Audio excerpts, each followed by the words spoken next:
আজকে আমি মনিরুদ্দিন আপনার আগে যে আলোচনা শোনাতে চাই যে আজকে সারা ভারতবর্ষের মাটিতে তোলপাড়।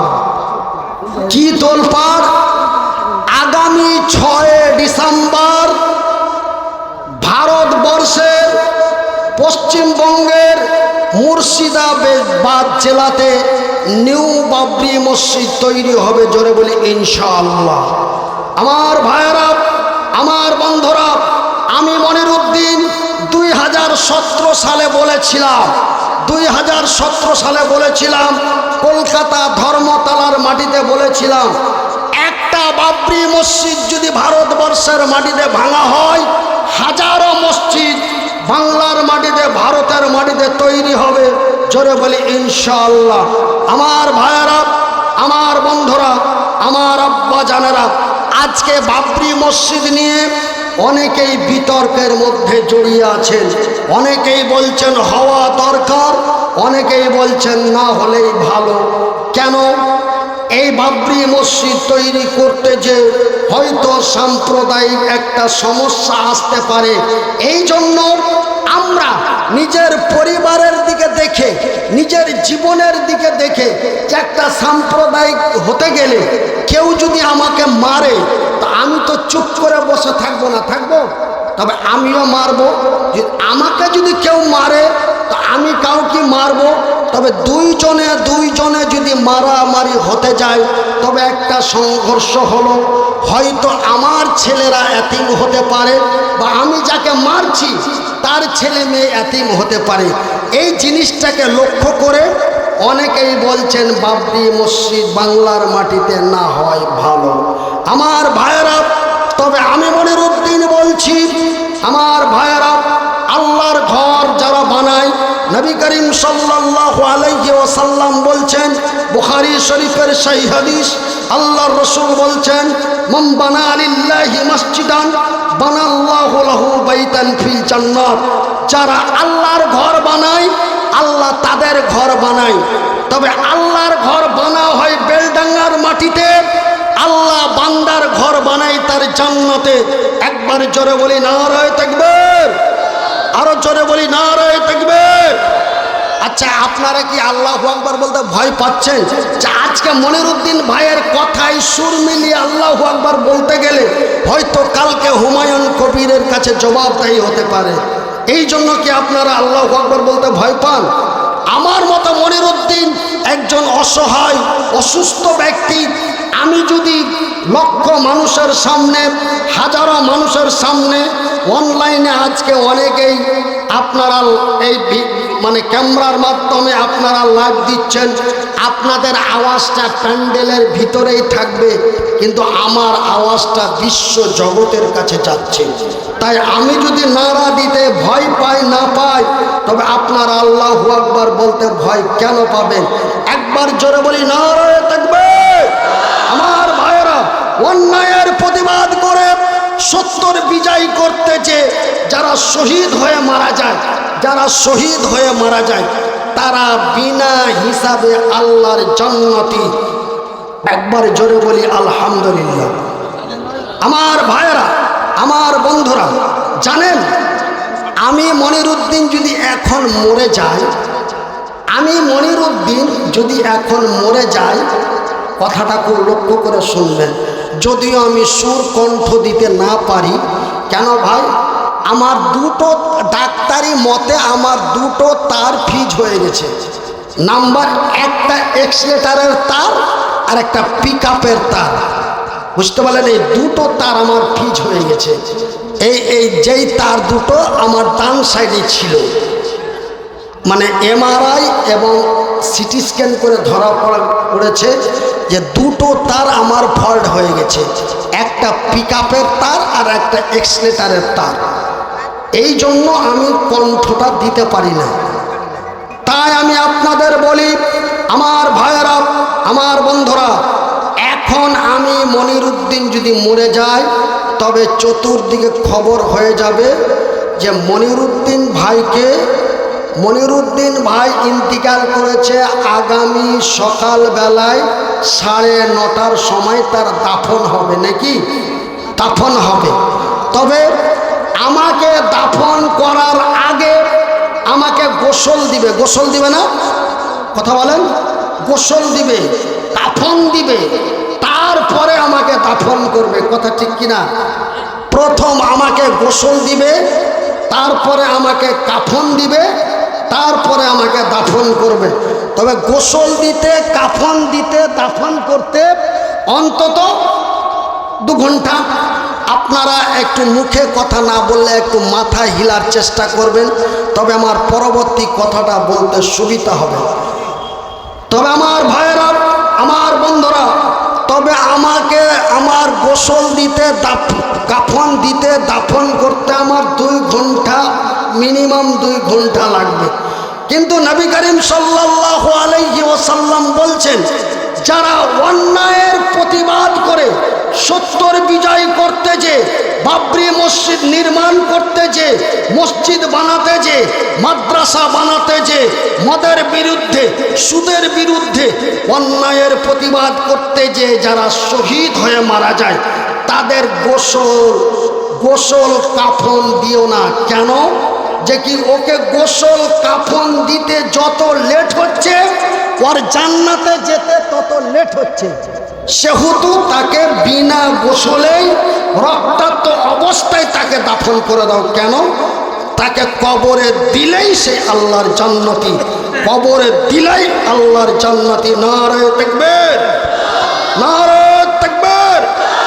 আমার ভাইয়েরা, আমার আব্বা জানেরা, আমার সোনার চানেরা, আমার শিক্ষিত বুদ্ধিজীবীগণ, তাই আমি মনিরুদ্দিন বাংলার মাটিতে এই অসুস্থ অবস্থায় আপনাদের কাছে চিৎকার গলায় বলে যাচ্ছি। যদিও আমাকে ডাক্তারে চিৎকার করতে নিষেধ না করে, নিষেধ করে রাখে, তারপরেও অটোমেটিক আওয়াজ বেরিয়ে যায়। শুধুমাত্র একমাত্র আজকে আমার ভাইয়েরা, আমার বন্ধুরা, আজকে আমরা ইয়াকিন করেছি ভারতের মাটিতে একটা মসজিদ ভাঙলে আমরা তার 10টা মসজিদ তৈরি করব। জোরে বলি ইনশাআল্লাহ, আরো জোরে বলি ইনশাআল্লাহ। আমার ভাইয়েরা, আমার বন্ধুরা, আমার আব্বা জানারা, যখন হযরতে ইব্রাহিম আলাইহিস সালাতু সালামকে যখন নমরুদ আগুনে ফেলার জন্য, যখন আগুনে ফেলার জন্য যখন আগুন জ্বালিয়ে দিল, তো ওই টিকটিকি কি করেছিল? টিকটিকি ফুঁক দিয়েছিল আগুনটাকে ধতকে দেওয়ার জন্য। তো টিকটিকির ফুঁকে আগুন ধতকিবে? টিকটিকির ফুঁকে আগুন দিলে একটু ধতকিবে না। কিন্তু ব্যাং আগুনটাকে নিভিয়ে দেওয়ার জন্য হযরতে ইব্রাহিম আলাইহিস সালাতু সাল্লামের মহব্বতে পড়ে সে থুক দিয়েছিল। ব্যাঙের থুথুতে আগুন নিভাবে? কিন্তু হাদিসে বুখারীতে এসেছে ইন্নামাল আমালু বিন্নিয়াত, ইন্নামাল আমালু বিন্নিয়াত, মানে ব্যাঙের অন্তরটা ছিল আগুনটা নিভিয়ে যাক, ব্যাঙের অন্তর ছিল আগুনটা নিভিয়ে যাক, আর টিকটিকির অন্তরে ছিল আগুনটা ধতকে যাক, আগুনটা জ্বলে যাক।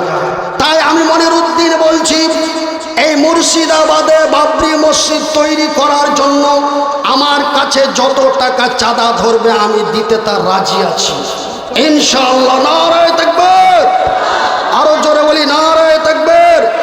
কেন? আমি জানি আল্লাহ রাব্বুল আলামিনের রাসূল বলেছেন, যারা অন্যায়ের প্রতিবাদ করে সত্যর বিজয়ের জন্য যারা শহীদ হয়ে মারা যায় তারা বিনা হিসাবে আল্লাহর জান্নাতি, তারা বিনা হিসাবে আল্লাহর জান্নাতি।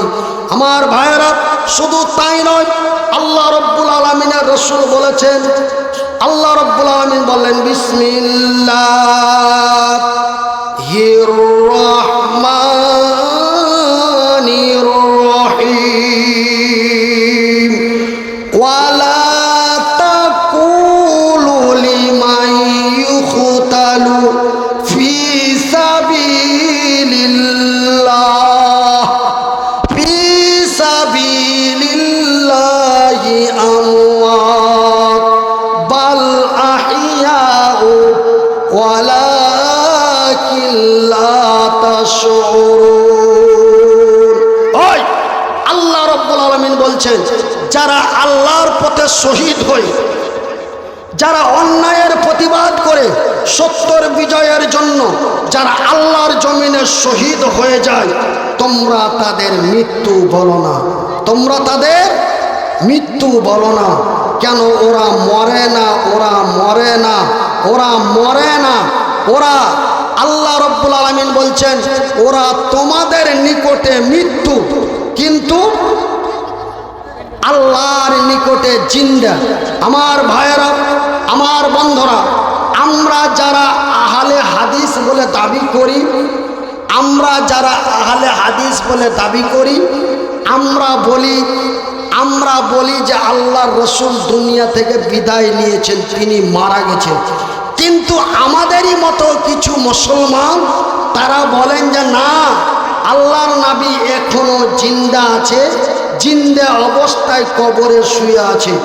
কিন্তু ভাইরা আমার, বন্ধুরা আমার, আব্বা জানেন আমার, কিন্তু হাদিসের মধ্যে পাওয়া যায় আল্লাহর নবী, দয়ার নবী, বিশ্বের রসুল, যিনারা যারা অন্যায়ের প্রতিবাদ করে ইসলাম প্রতিষ্ঠিত করতে যে যারা শহীদ হয়ে মারা যায়, তারা বারজাখি জগতে আছে। বারজাখি মানে ওপরও যায়নি, নিচেও নাই, মিডিল পয়েন্ট। আমার ভাইয়েরা, হাদিসের ভাষায় কথাটা উল্লিখিত আছে, তারা বারজাখি জগতে আছেন। আমার ভাইয়েরা, তবে সেখান থেকে বোঝা যায়, আর এই আয়াতের দ্বারাই বোঝা যায়, যারা অন্যায়ের প্রতিবাদ করে সত্যর বিজয়ের জন্য যারা শহীদ হয়ে মারা যায়, তারা কোনোদিন মরে না, তারা কোনোদিন মরে না, তারা কোনোদিন মরে না। আমার ভাইয়ের, আমার বন্ধুরা, আমার আব্বা জানারা, এই মুর্শিদাবাদে নিউ বাবরি মসজিদ তৈরি হবো, এই হইচই চলতে চলতে বহরমপুরের এক প্রহিত, মুর্শিদাবাদের বহরমপুরের এক প্রহিত, উনি আবার প্রকাশ করেছেন, যেই দিন বেলডাঙ্গায় বাবরি মসজিদ প্রতিষ্ঠিত হবে, সেই দিন বহরমপুরের মাটিতে রাম মন্দির প্রতিষ্ঠিত হবে। আমার ভাইয়েরা, ভারতবর্ষে যখন রাম মন্দির প্রতিষ্ঠিত হয় 2019 সালে, আমরা বিতর্কের মধ্যে যাইনি। আমার ভাইয়েরা, আমার বন্ধুরা, কিন্তু যেই দিন সুপ্রিম কোর্টে ফাইসালা হলো বাবরি মসজিদ ভেঙে দিয়ে রাম মন্দির তৈরি করা হবে, সেই দিন কিন্তু এই ফাইসালাটা হয়নি যে এই বাবরি নামে আর কোথাও মসজিদ তৈরি করতে পাবে না। এটা সুপ্রিম কোর্ট থেকে নিষেধাজ্ঞা হয়ে গেল, এমনটাই হয় না। আমার ভাইয়েরা, আমার বন্ধুরা, আমার আব্বা জানারা, আমি মনিরউদ্দিন আপনাদের বলি, আল্লাহ রাব্বুল আলামিন বলেন, বিসমিল্লাহির রহমানির রহিম, ওয়া তুজাহিদুনা ফি সাবিলিল্লাহি বিআমওয়ালিকুম ওয়া আনফুসাকুম যালিকুম খায়রুল লাকুম ইন কুনতুম তা'লামুন। আমার ভাইয়েরা, আমার বন্ধুরা, খোকারা একটু পিছে সরে বসো, একটু পিছে সরে বসো। আমার কোনো চাওয়ালা ভাই যদি থাকেন, মানে আমি স্টেজে আসার আগে আমাকে দুটো ওষুধ খেতে হয়, ওই ওষুধ দুটো খাওয়ার পরে আমার গলাটা শুকিয়ে যায়, তার জন্য আমাকে একটা লাল চা খেতে হয়। তাই আমার ভাইয়েরা, যারা এই মাহফিলে লেবেনটি লাল চায় বিক্রি করছো, একটু দয়া করে আমাকে আধ কাপ অতি ঠান্ডা করে, আধ কাপ বিনা লবণে বিনা লেবুতে আমাকে আধ কাপ চা অতি সত্বর এমার্জেন্সি আমাকে দেওয়া হোক, অতি সত্বর এমার্জেন্সি দেওয়া হোক, একদম ঠান্ডা করে আধ কাপ, বেশি নয় 8 কাপ। কেন? আমাকে কয়েকটা জিনিস নিষেধ হয়েছে। নাম্বার 1, খাসির মাংস চলবে না। নাম্বার 2, গরুর মাংস চলবে না। নাম্বার 3, চা চলবে না। নাম্বার 4, মিজাজ নিয়ে কথা বলা যাবে না। নাম্বার 5, কোনো কাজে উত্তেজিত হতে হবে না, ঘুম কামাই করতে হবে না। এই কয়েকটা নিষেধাজ্ঞার মধ্যে বর্তমান সার্জেন এবং ডাক্তারেরা আমাকে নিষেধ করেছেন। কিন্তু ভাই, আপনারাকে আমি ছাড়তে পারি না, আপনারা আমাকে ছাড়তে পারছেন না। আপনারা আমাকে ডাকছেন, আপনাদের মন মানে না আপনারা আমাকে ডাকছেন, আমার মন মানে না আমি আপনাদের কাছে চলে আসছি। কিন্তু ভাই, আমি বর্তমান এই কাজের লায়ক আর নই। আল্লাহ রাব্বুল আলামিন নিশ্চয় আমাকে একটা পরীক্ষার মধ্যে ফেলেছেন। আমরা ছোটবেলায় শুনতাম ঘোড়ার পা খালে পড়ে, শুনতাম না? ঘোড়ার পা খালে পড়ে। ভাই, এক তো অসহায় ছিলাম, হাত দুটি ছিল না, পা দুটি ছিল না, তবুও কষ্ট করে এই দুনিয়ার মাটিতে ভ্রমণ করতাম। কিন্তু আমার ভাইয়েরা 1-2 করে 40 বছর বয়স, হ্যাঁ ঠান্ডা করে